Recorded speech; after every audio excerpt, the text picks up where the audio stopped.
Omid Scobie's Endgame has bombed and it is being destroyed on Amazon. Let's have some fun with this one.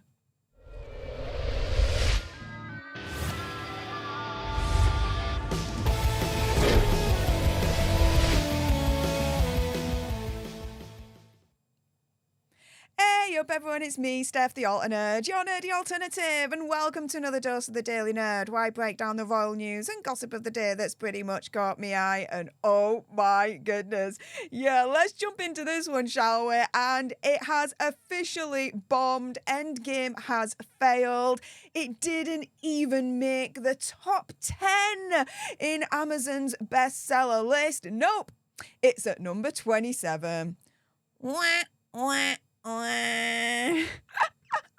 Yeah, it's bombed and reviewers on Amazon are destroying it left, right and centre. 2.9 out of 5 stars. It's absolutely pathetic, guys. But you know what? I thought it would be really funny to go through some of these reviews because, oh my goodness, do they go savage on Omid Scobie, and some of them are really hilarious. So let's crack on first and foremost with someone just calling themselves Reader. And here, they're titling their review Balderdash and Twaffle, saying, I bought this for a relative who asked for it for Christmas and had read through it myself out of curiosity because of all the press surrounding it.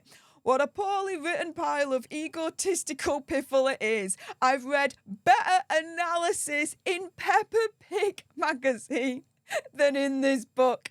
So essentially, Peppa Pig, a cartoon character, is a better analysis than Omid Scobie. Ooh, the burn, the shade. Then we've got Keen on Books saying it's awful, writing, what a spiteful, nasty way to talk about anyone, let alone Harry's father. This book is going to do more damage to the already fractured relationship. I feel ashamed that I bought it, but wanted to see just how awful it is. I am not disappointed.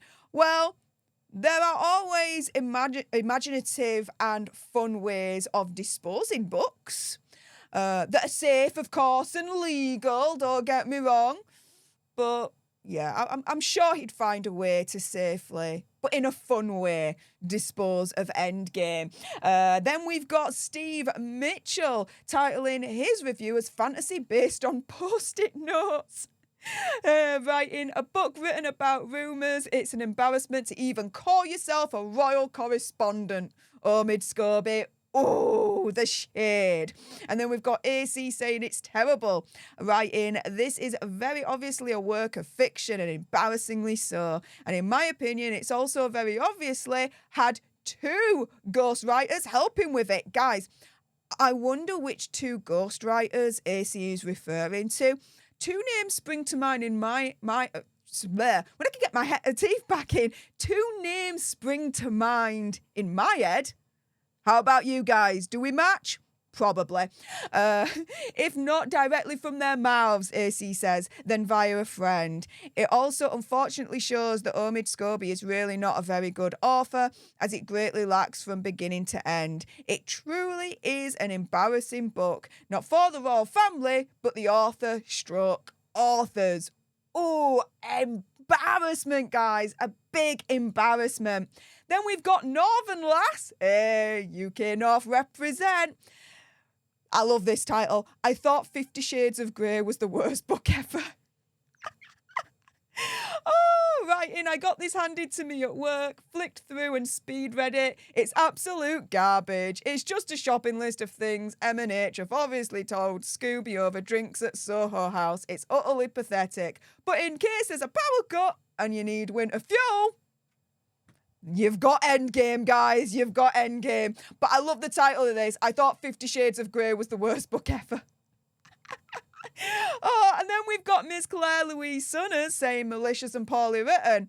Right, and I can't believe this book got past editors.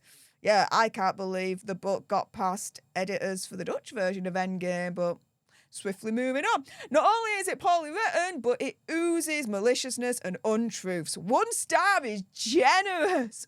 Oh, even giving it 1 star is generous enough for Miss Sunners.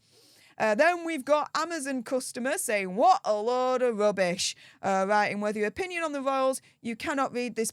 Wherever your opinion on the royals, you cannot read this book without noticing the undeniable bias to H&M. I would agree with that. There is so much in this book that's completely fabricated or exaggerated. You can tell that most of the information Scooby-Doo has gathered is from H&M. You see, even the everyday person is like reading this book and it's like, opinion, conspiracy theory, whatever. It's all from H&M, right? They said it would be so nice if they could all get the right story. Scooby talks about the concerns raised about Archie's skin colour. However, Harry told Oprah this conversation was long before there was any kids or before they were married. Now it's about Archie. More dramatic if it's about him. You see, even readers of Endgame are like, we can pick holes in this Endgame every day of the week. It's so easy to do. Then also writes, there's some horrible comments about King Charles and how he behaved regarding the faulty pen incident, and he's referred to as a petulant child. Scooby seems to be forgetting that his mother had just died and he had just become monarch. It just screams nastiness and bitterness. Poor Catherine gets slated for an entire chapter and apparently does nothing but grin for a photo op. I thought that was Meghan. The double standards. Oh, the shade.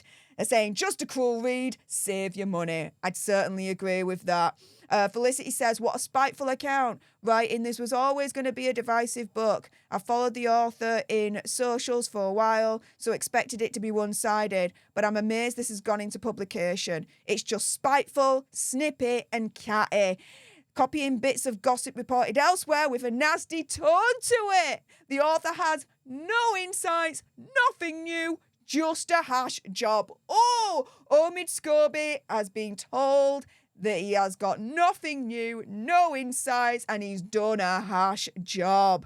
Joanna says it's rubbish. Writing, this book is basically what we've seen already. I do question whether Meghan will sue him for using her private letters to the king. Probably not, as she's the one that gave him the letters. And guys, I actually released a video earlier on today.